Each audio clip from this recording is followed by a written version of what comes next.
दिवाली के दूसरे दिन अन्नकूट मनाया जाता है। कार्तिक मास की प्रतिपदा तिथि के दिन अन्नकूट महोत्सव और गोवर्धन पूजा का पर्व मनाया जाता है।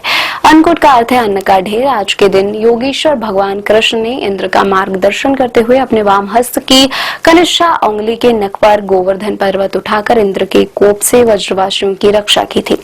इसी की याद में यह महोत्सव मनाया जाता है। जानते हैं कैसे मनाए ये पर्व।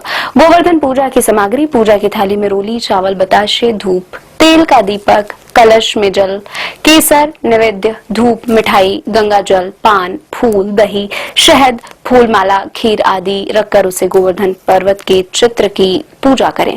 गोवर्धन पूजा विधि: दीपावली के बाद यह दिन परस्पर भेंट का दिन होता है। एक दूसरे के गले लगकर दीपावली की शुभकामनाएं दी जाती है।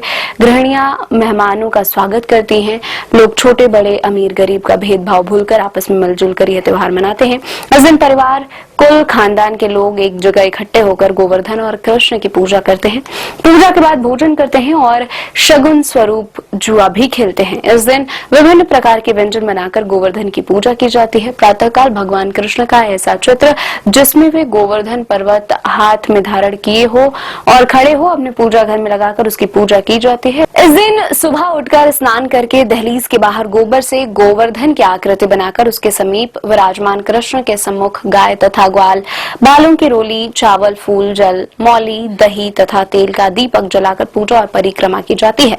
पूजा के बाद कई तरह के पकवान बनाकर भोग स्वरूप रखते हैं। सायंकाल गोवर्धन विग्रह का पंचोपचार विधि से पूजा करते हैं और 56 प्रकार के पकवान बनाकर भोग अर्पित करते हैं। ग्रामीण क्षेत्र में अन्नकूट महोत्सव इसलिए मनाया जाता है क्योंकि इस दिन नए अनाज की शुरुआत भगवान को भोग लगाकर की जाती है।